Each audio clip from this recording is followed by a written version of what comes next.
Hello दोस्तों, कैसे हो आप सब। Welcome to my YouTube channel. दोस्तों, आज 12 जून एनटीपीसी सीबीटी 2 का जो लेवल 2, 3, 5 का जो अभी लेवल हो रहा है, तो आज जो फर्स्ट शिफ्ट का है 12 जून को, उसका क्वेश्चन हम लोग जीएस का क्वेश्चन करने वाले हैं।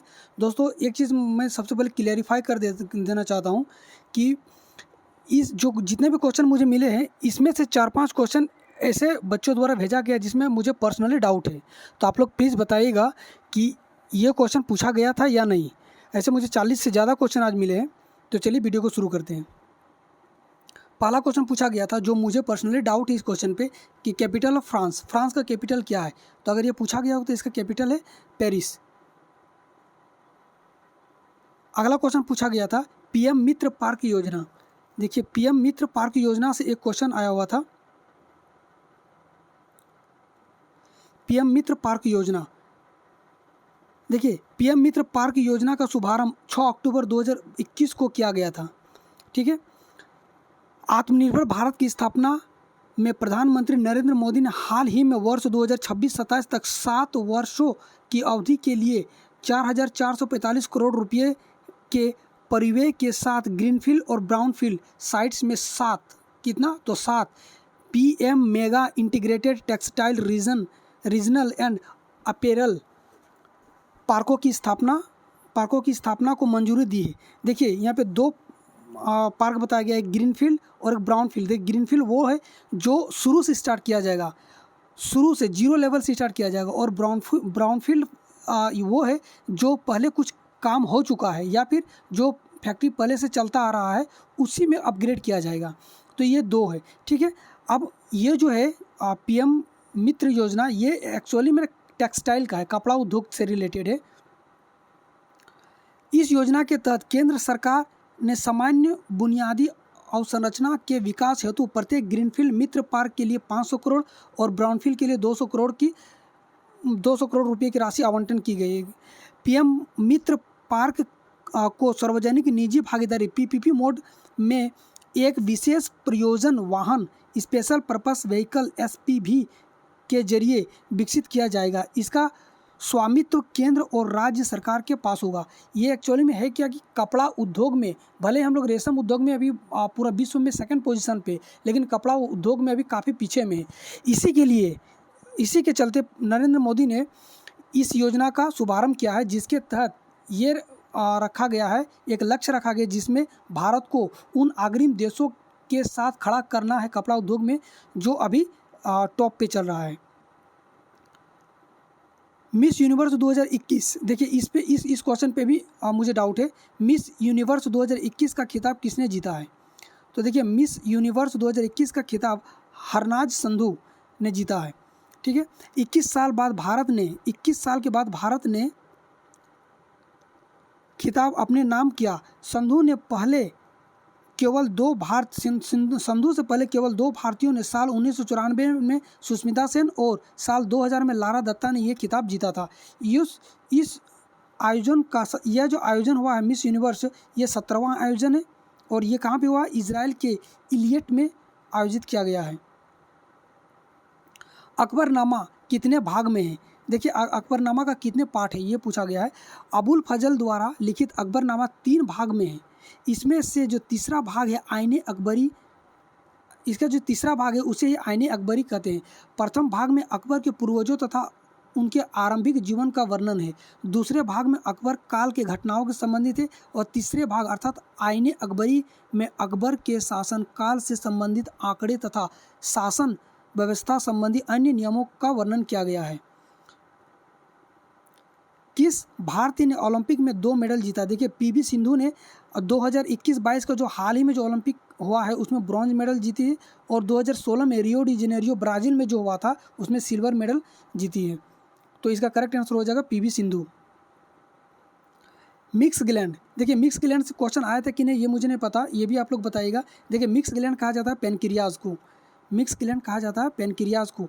क्यों? क्योंकि ग्लैंड 2 तरह का होता है, एक होता है इंडोक्राइन और एक होता है एक्सोक्राइन। इंडोक्राइन ग्लैंड वो होता है जिसमें जिसमें हार्मोन निकलता है और वो हार्मोन डायरेक्टली नसों के थ्रू जाके ब्लड में मिलता है, या फिर और एक होता है एक्सोक्राइन ग्लैंड।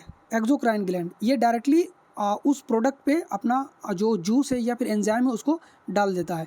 तो ये होता है इंडोक्राइन और एक्सोक्राइन ग्लैंड। देखिए both endocrine and exocrine gland is secrets hormone, देखिए माफ कीजिएगा, इट्स सेक्रेट, जो इंडोक्राइन ग्लैंड है वो हार्मोन सेक्रेट करता है लाइक इंसुलिन, ग्लूकोन,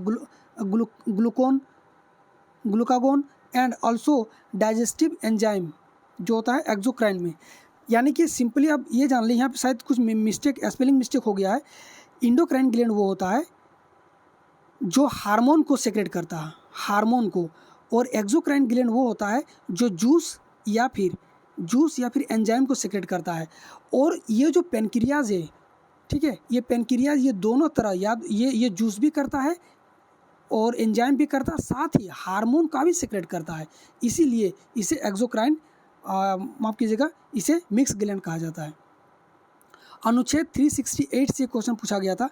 भारतीय संविधान का आर्टिकल 368 कहता है कि संसद को एक प्रक्रिया के तहत संविधान में संशोधन करने की शक्ति प्राप्त है।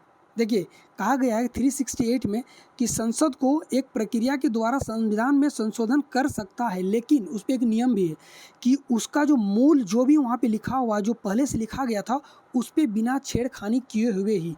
जैसे कि एक एग्जांपल लेता हूँ, मान लेते हैं कि ए क्या है, ए के पास ये पावर है कि ये कुछ भी कर सकता है, ये के पास ये पावर है कि ये कुछ भी कर सकता है, ये पहले लिखा गया था। अब ये अपना पावर को दुरुपयोग करने लगा और कुछ भी उल्टा सीधा काम करने लगा। तो इसी के लिए अब क्या किया गया कि संविधान, मान लीजिए इसको पहले आर्टिकल एक्स में रखा गया था, तो एक्स का A1 भाग बना दिया गया या फिर ए भाग बना दिया गया। अब उस पर ये जोड़ दिया गया कि एक आदमी इसी के समतुल्य या फिर इसी के जो बराबर है एक आदमी को रखा जाएगा ओ, जिस पे ये क्या होगा कि इसकी जितनी भी शक्तियाँ है, इसका शक्तियाँ का 80% इसको दे दिया जाएगा। और अब ये जो भी ये को कुछ नहीं करेगा, इसका पद से नहीं हटाया जाएगा, ये यहीं पे रहेगा, इस पर कोई छेड़छाड़ नहीं किया जाएगा। अब क्या होगा कि ए को कुछ भी करने से पहले ओ को पूछा जाएगा कि हम ये कर रहे हैं, अगर ओ इसको इजाज़त देगा तभी ये काम कर सकता है, वरना नहीं। यानी कि अनुच्छेद 368 ये कहता है कि जो मूल जो लिखा गया मूल में, उसको बिना छेड़खानी किए हुए आप संविधान में संशोधन कर सकता है। इसीलिए तो संशोधन आया कि उसमें त्रुटियां जितनी भी थे पहले वाले संविधान में, उसको सुधारने के लिए। अनुच्छेद 219 ये भी क्वेश्चन पूछा गया है। अब ये क्वेश्चन पूछा गया है कि नहीं, लेकिन हाँ 368 ये कंफर्म है कि वो पूछा गया था। ये 219 इसमें क्या है, उच्च न्यायालय के न्यायाधीशों के रूप में नियुक्त प्रत्येक व्यक्ति अपना पद ग्रहण करने से पहले राज्य के राज्यपाल या उसके द्वारा नियुक्त किसी व्यक्ति के समक्ष निर्धारित प्रपत्र अनुसार शपथ का प्रतिज्ञान करेगा और उससे सदस्यता लेगी। मतलब कहने का मतलब 219 में ये कहा गया है कि जब भी कोई उच्च न्यायालय वो क्या करेगा कि ये जो राज्यपाल के सामने या फिर अगर राज्यपाल उपस्थित नहीं होगा तो उसके द्वारा मनोनीत कोई आदमी जो भी रहेगा उनके सामने ये अपना शपथ ग्रहण करेगा। यानी कि हाई कोर्ट के जज के शपथ ग्रहण से रिलेटेड है 219। अगला क्वेश्चन वॉशिंग सोडा, ये क्वेश्चन पूछा गया था नहीं कि इसमें भी डाउट है मुझे। और इसको वॉशिंग सोडा का जो केमिकल फार्मूला होता है Na2CO3 + 10H2O। ये देखिए यूकैरियोटिक सेल में राइबोसोम का टाइप पूछा गया था। तो देखिए यूकैरियोटिक सेल में राइबोसोम का टाइप होता है ATS टाइप, जिसमें 40 + 60 होता है, और प्रोकैरियोटिक में होता है 70S टाइप, जिसमें 30 + 50 होता है। टोक्यो ओलंपिक में इंडिया का रैंक पूछा गया था। देखिए भारत ने 1 स्वर्ण, 2 रजत और 4 कांस्य पदक के साथ कुल 7 पदक जीते थे। और इसका जो पदक तालिका में 48वें स्थान पे ये रहा, भारत रहे हैं। ठीक है, अगर स्वर्ण पदक के अनुसार देखा जाएगा तो ये 48 अनुसार था, और कुल पदक के अनुसार देखा जाएगा तो ये 33वें स्थान पे भारत का नंबर था। अगला क्वेश्चन, पहला टेस्ट ट्यूब बेबी।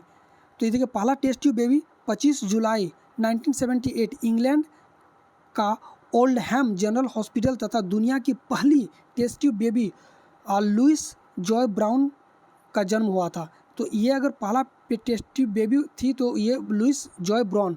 अगर डेट पूछा गया था तो ये और कहाँ पे था, तो इंग्लैंड में।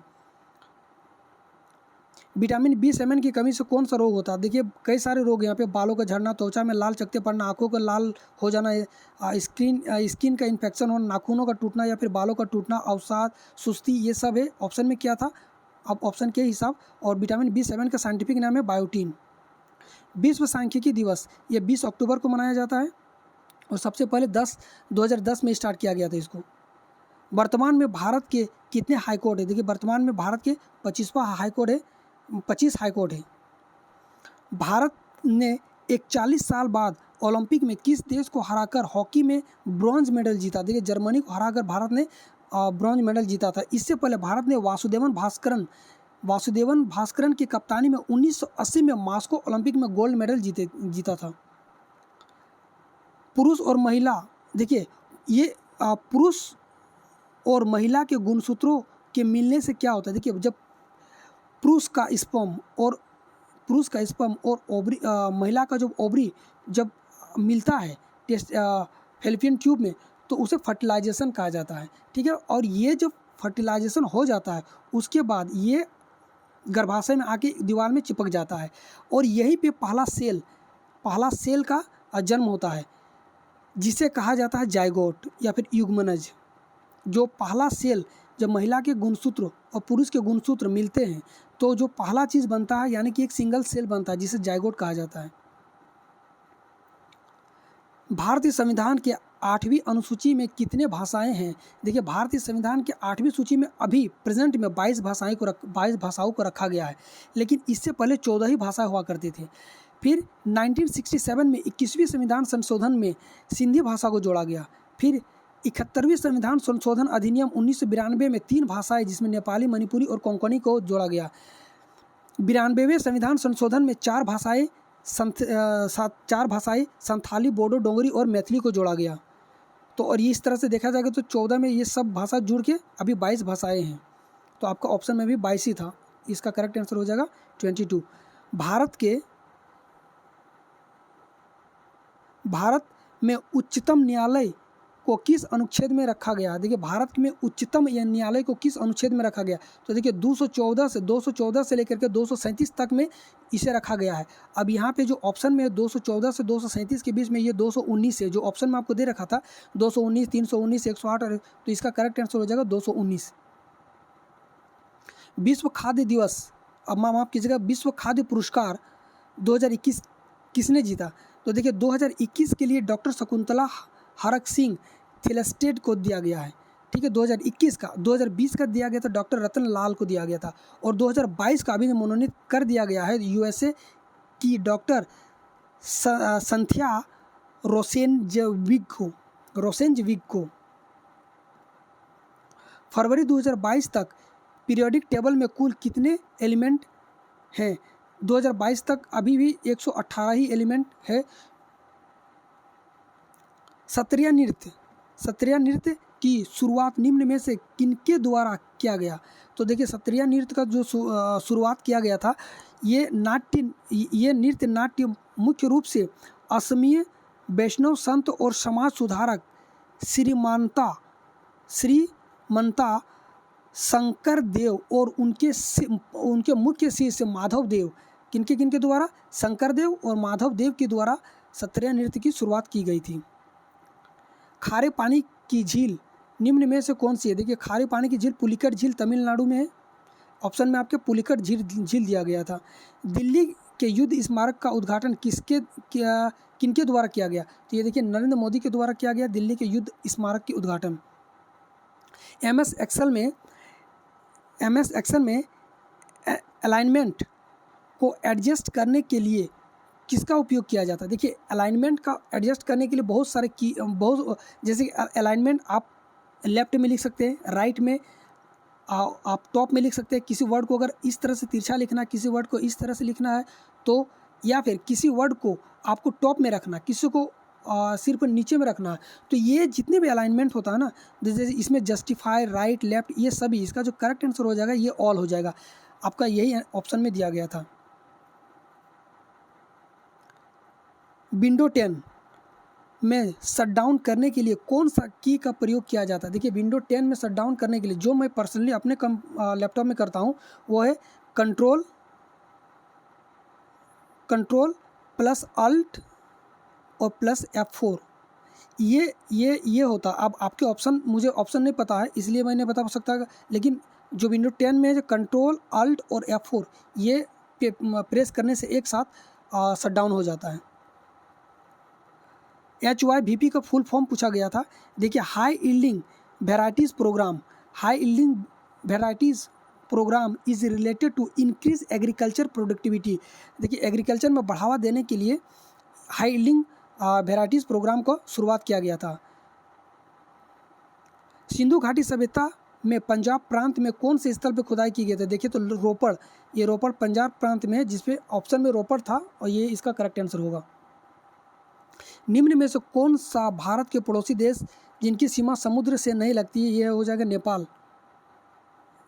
2011 की जनगणना के अनुसार किस राज्य में ST शेड्यूल्ड ट्राइब की जनसंख्या सबसे कम है? तो ये पंजाब हो जाएगा।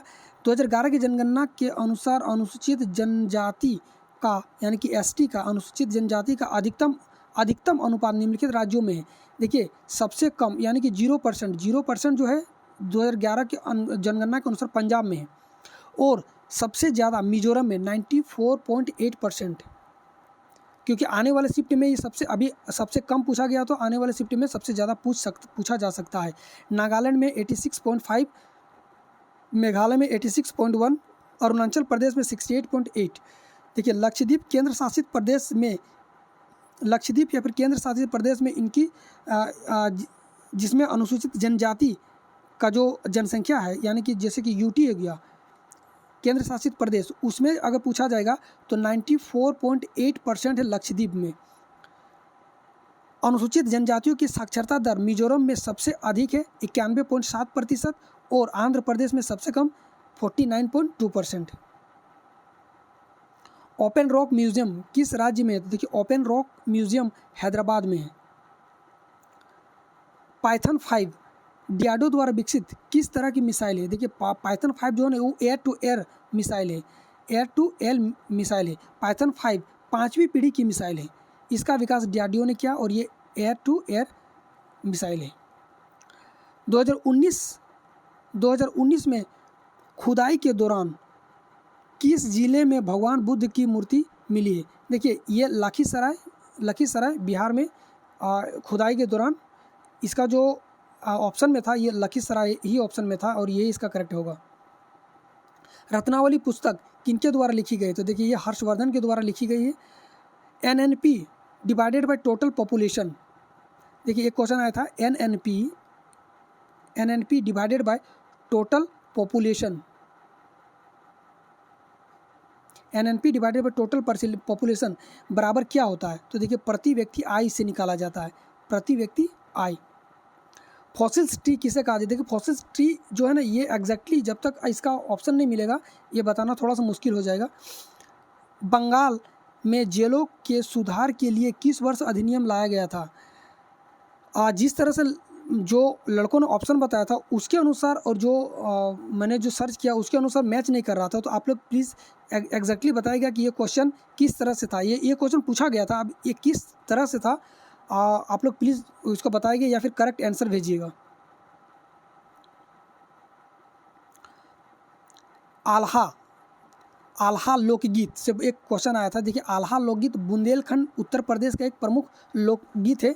ऑप्शन में शायद ये बुंदेलखंड उत्तर प्रदेश ही दिया गया था। सरदार सरोवर बांध किस नदी पे है? तो ये नर्मदा नदी पे है। लैंड ऑफ किंग्स वैली, देखिए, लैंड ऑफ किंग्स वैली कहा जाता है जहाँ पे जो पहले जो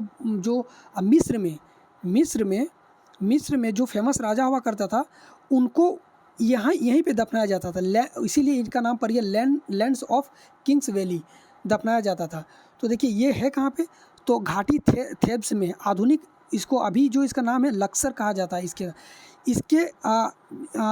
के सामने नील नदी के पश्चिम तट पर है। थेबन नेप्रोपोलिस के केंद्र में स्थित है ये। और अब देखिए, इसका ऑप्शन अभी तक नहीं मिल पाया है। अब ये इन सब में अगर ऑप्शन में है या फिर घाटी थेब्स या फिर लक्सर के नाम से ये अभी जाना जाता है, तो इनमें से कोई अगर होगा तो उसका होगा वही करेक्ट आंसर। अगर मिस्र होगा, तो इसका आंसर मिस्र, क्योंकि मिस्र देश में ही ये लैंड ऑफ किंग्स वैली है।